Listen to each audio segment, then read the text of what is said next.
YouTube. We're making a new series today. Just doing some of the stuff we fuck around with in the garage. Nothing serious. We're definitely not professional mechanics, so don't take anything we say too seriously. If you like the videos, please give it a thumbs up. If you want to get more, please subscribe.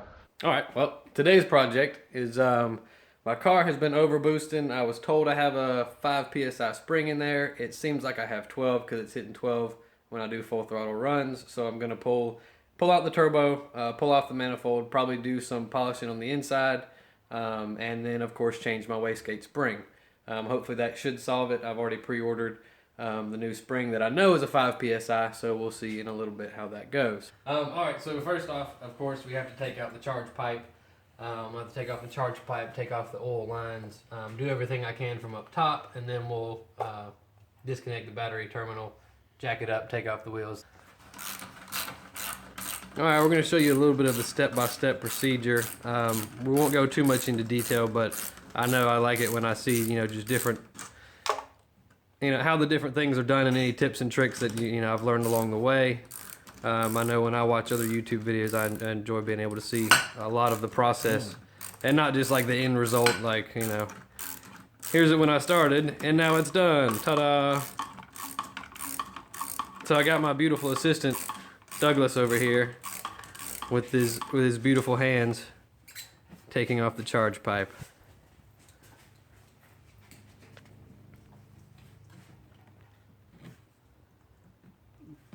Oh, it'll be difficult. Oh, is it? Yes, you just have to pull it hard. Alright, well, since the clamp's being a dick, one of the tricks, oh, there we go, is sometimes once you unscrew it, you gotta finish pulling it all the way out. There we go. And then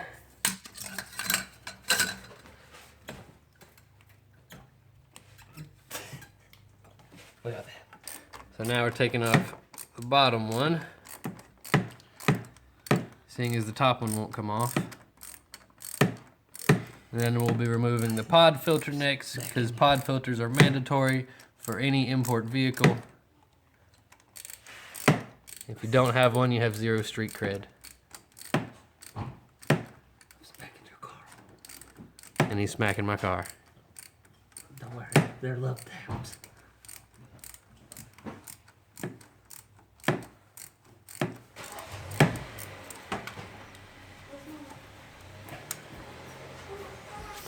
Okay, that should be good for that.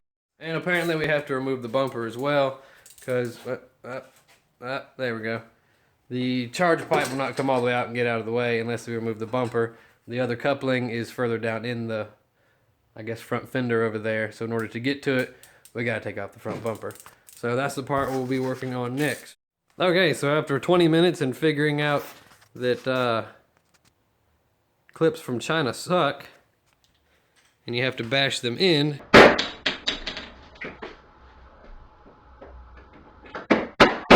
we finally have the little red guard piece done, and we can pull it off. Ta-da! Alright, so next is the ones in the fender wells, the ones that a lot of people forget, and I have actually forgotten quite a few times. Did you have any? They are hidden right in there. And that, oh, I actually got a good picture of it. Oh, this one right here. Yes. Wouldn't it help if it was a flathead? No, right there. Oh, okay, I see that. He sees.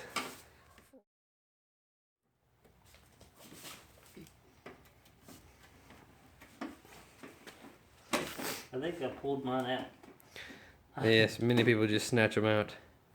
And next, of course, will be the underguard, or whatever it's called. A little plastic on the bottom that pretty much everybody has zip tied to the bottom of their car because they've lost all the little clips. Or, if they're a genius like me, they bought crappy clips from China.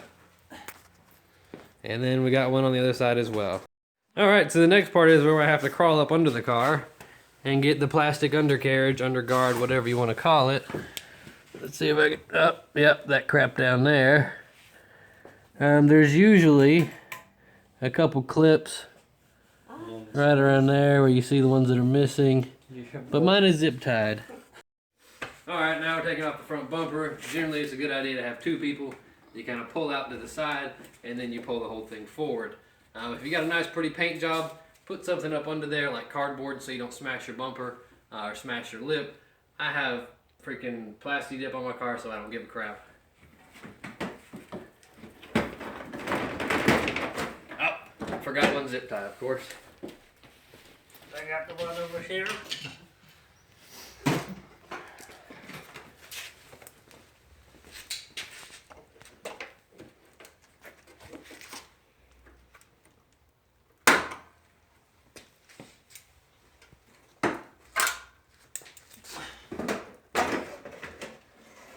Alright, and if you got fog lights, don't forget to unplug your fog lights.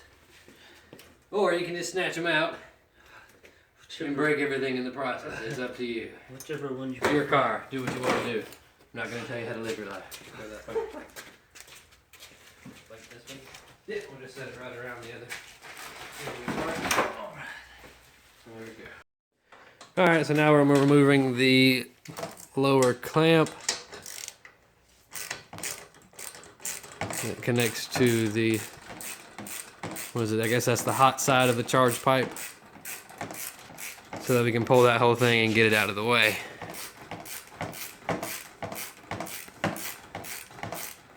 So much fun turning a ratchet. Right.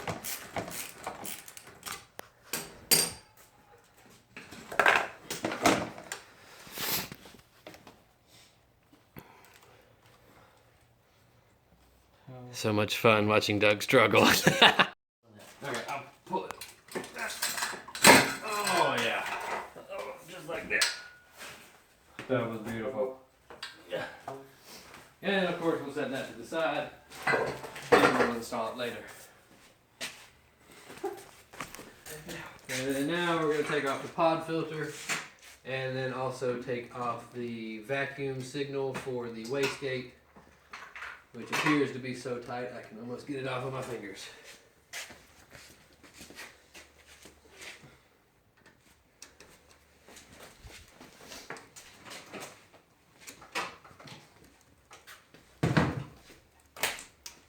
Oh, let me get out of the light.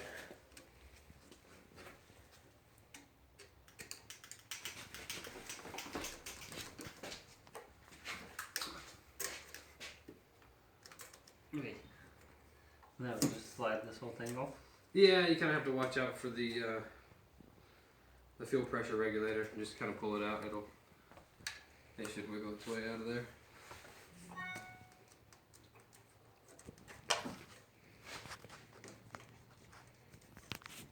Ta-da! The cameraman's being attacked by a moth.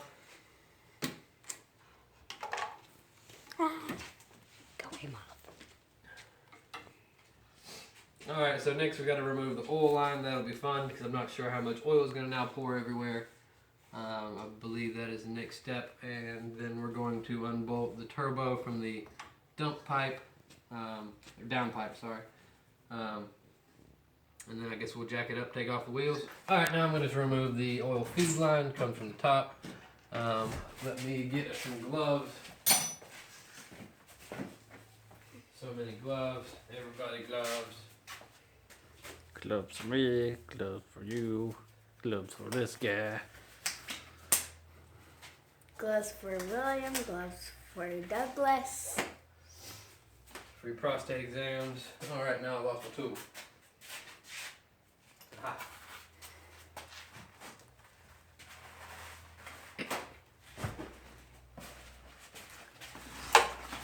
Hopefully this doesn't make too much of a mess. It's not what I'm looking for.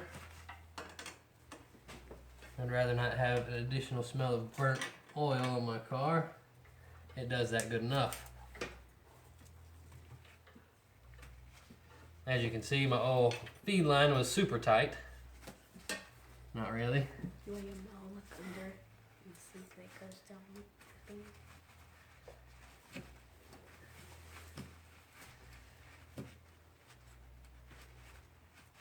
It's not dripping.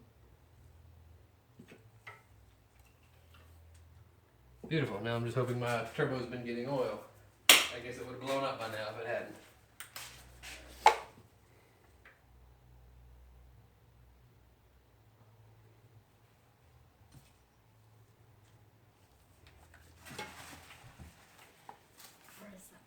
sure it has to get no way. Alright, so now I gotta remove the other piece of the downpipe. Not very good lighting under the car here. You can see the lines from my oil cooler. There's the bottom of the turbo. There would be the wastegate. And that's the piece that I need to get to in order to take out the spring and put in the 5 or 7 psi spring. So I'm gonna go ahead and take that off. Alright, so the next part, I gotta remove this 3-bolt flange right here as well, so I can take out the full downpipe, all that fun stuff. Yep. I don't have a lift, so I am right up under the car. And of course I got jack stands because I'm safe. Alright, I finally got the downpipe and the dump pipe off. As you can see, there's my sandwich plate with the oil filter. The oil pressure sensor, that's the aftermarket one.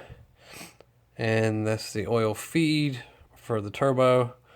And there's the oil cooler in and out lines.